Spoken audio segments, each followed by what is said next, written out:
xildhibaankeena Cabdiraxmaan Odawa mas'uuliyiinteena ka socota wasaaradda awqaafta mas'uuliyiinteena kale ka socota wasaaradda haweenka dhammaan mas'uuliyiinta kale dawladda ka socota culumadeeni oo caawad meesha u kala harinba oo ugu horeey gudoomiyaha culimada Sheekh Abdulxay dhammaan dalabeenta culimada dhan ay muuqata caawa habeenkiiba culimadan u maleeyay Sheekh Nuuruddin waxa malaynayaa si gooniya caawa loogu soo heliyay oo loogu soo cabiray meesha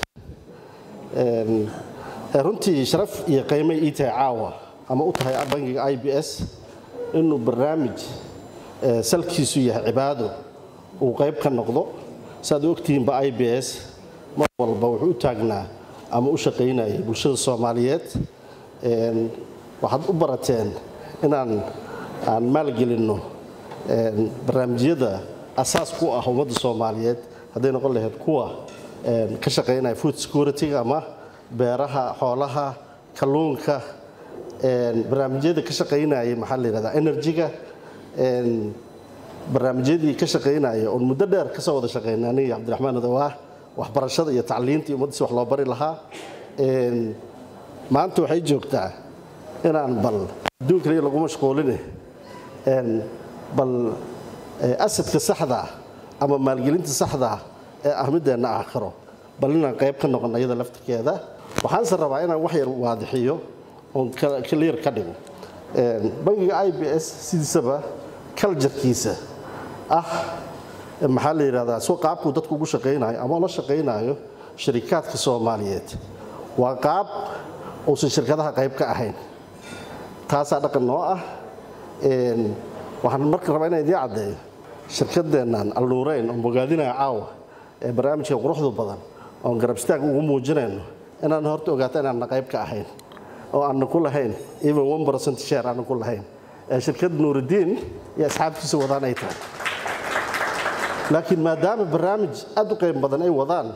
si kal iyo laab aan u garab istaagnay marka waxay nooga dhigantaa annaga inaan hal dhagax horta laba shimbirood ku dilayno waa marka koowaad inaan Al-Nuurayn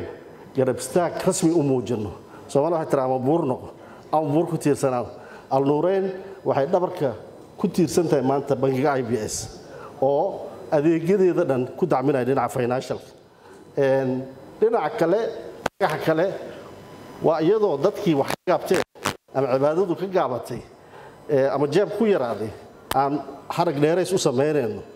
ayada laftirkeeda anaga qayb ay nooga tahay cibaadada waxaan ka codsanayaa marka dadka qaybta ka noqon doona barnaamijkan oo meesha quruxda badneed oo barakada badneed oo markaad aragtid kabcadaas hadda sawir u jeedin marka ayadoo run aragtaan shucuurkaaga isbedelay inay sorta ducada ka iloobin Al-Nuurayn iyo IBS labadaba oo bal inooga soo duceeyeen meeshaas insha Allah waxaan rabnaa sidoo kale oo kula dardaarmay Al-Nuurayn waxa idin kor saaran howl culus waxa ballan qaadeen dadku u adeegtaan adeegaas waxa la rabaa in marnaba uusan gaabis gelin oo qofkii oo faraxsan runtii si ajarku noogu xalaaloobo qofkii oo faraxsan oo amaashiisi la soo toosiyay oo sida hadda ka sii dhawaajiseen aad wax sii barteen oo aad u sameyseen maxaa la yiraahdaa aqoon kordhis u sameyseen oo asagoo soo raaxaysto soo cibaadaysan oo faraxsan inuu soo laabtaan codsigaas noo yaala